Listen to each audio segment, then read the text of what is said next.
Presenting Troy Polamalu for enshrinement into the Pro Football Hall of Fame, Dick LeBeau.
Thank you, guys. Thank you.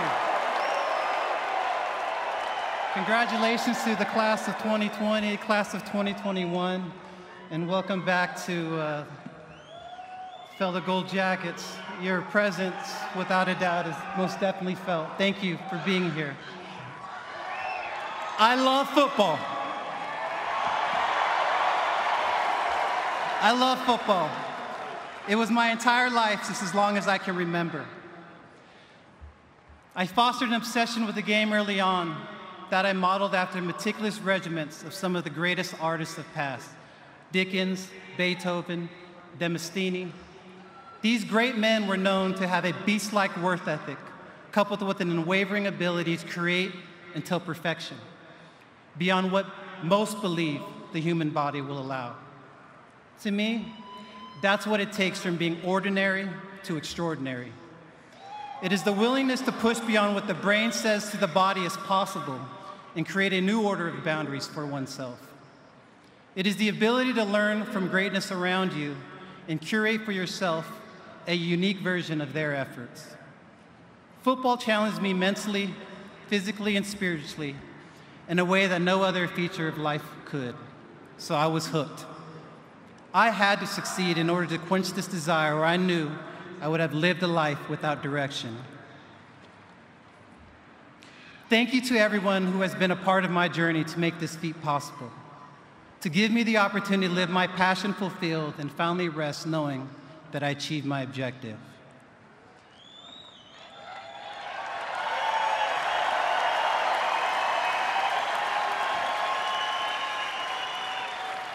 I come from a culture where discipline, humility, and respect are not only the foundation to our survival, but the key to our existence.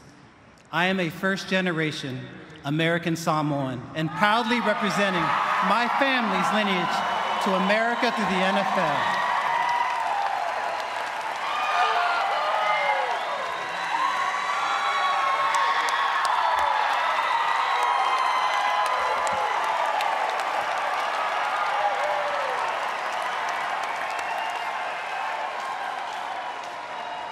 My Uncle Kennedy instilled in me, who's a current running backs coach for the Minnesota Vikings.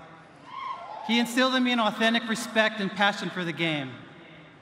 His intensity has inspired not just me, but countless athletes to revere and love the game at all costs. Uncle, you're a true coach, not just in sport, but in life.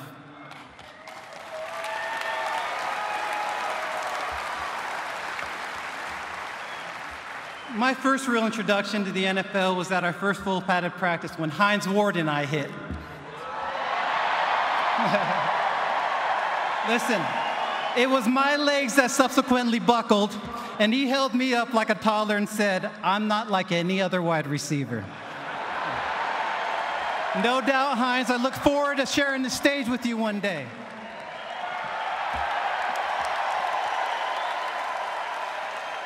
My locker partner and mentor, unfortunately, was a Notre Dame running back, whose name doesn't need to be mentioned. Jerome, I know you wish you could have been here, but your life experience and knowledge spoke a language that I was accustomed to from my older brothers and cousins that looked out for me. Thank you so much. The patriarch of Steelers football, Joe Green.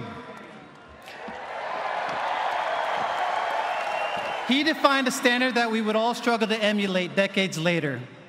When Joe was at the front office, the scouting department, elated for a defensive prospect, sought Joe's approval. He wouldn't give it because this prospect didn't properly retaliate when slapped. This story planted deep in my psyche. When a rival opponent stood over me during the game, let's just say the NFL made more money that day. No matter how times have changed, as Coach Tomlin often says, the standard is the standard.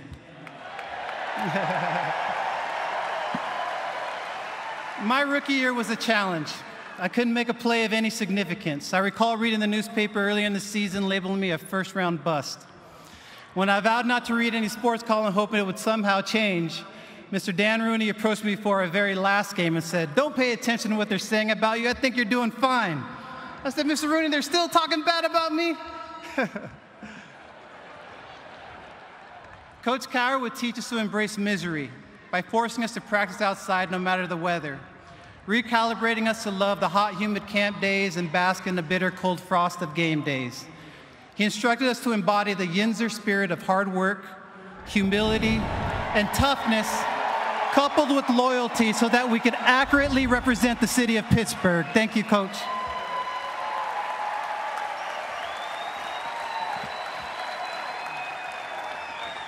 Mike Logan, the starting safety my rookie year, shared his full knowledge of the game, wholeheartedly showing a level of humility that helped shape my career.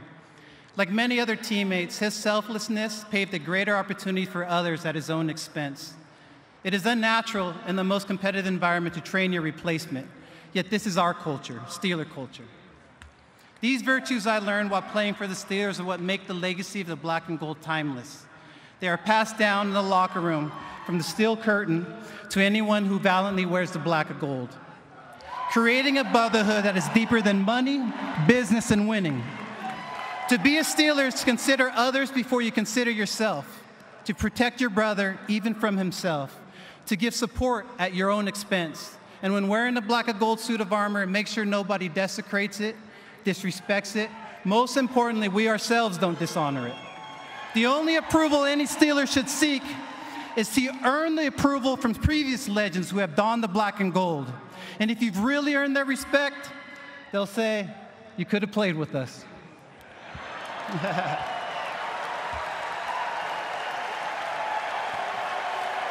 What I truly appreciate about the Steeler way is that at its core, it's the success of a family, a culture based on the essential virtues any person respects and honors: humility, passion, resilience, service, and legacy. Being the youngest son, brother, cousin, and nephew leaves me with a lot of older siblings, moms, and dads. They have given me everything anyone could have possibly given, mentally, physically, and spiritually. I never had to ask for anything. I was nourished by everyone in every way. Living with different ethnicities, traditions, ideologies left me little to say or ask for. I've lived and learned from all my heroes. But like most young people, I also admired all these amazing athletes that have influenced their sport and culture, and even world history. Beautifully, divinely inspired lives where sport served as the pulpit. Patriarchs of culture and sport, leaders. We all know and aspire to have those qualities. What better person teaches the game of football than Hall of Fame defensive coordinator Dick LeBeau? 6 of our 11 years together, our team led the NFL in total defense. To be drafted by a Hall of Fame coach, Bill Cowher. To observe the development of another Hall of Fame coach in Mike Tomlin. I had a Hall of Fame college coach at USC. My strength conditioning coach was Marv Marinovich, and I even had Tom Brady's body coach, Alex Guerrero. Some would say that I was destined for me to stand before you tonight and accept this achievement. I would agree. I've received spiritual guidance from a saint, and for those who know my wife, Theodora, truly understand how blessed I am. Baby, thank you. Seems so disingenuous. I love you. Please forgive me for not always being a Hall of Fame in every aspect of my life. Boys, the best thing I could do for you guys is love your mother. I love you guys. Thank you. Thank you for holding me accountable. I'm a follower, everyone's little brother, nephew, son. I love and thank God for my life because I have all of you, my family, the biggest family in the world, Steeler Nation. Thank you.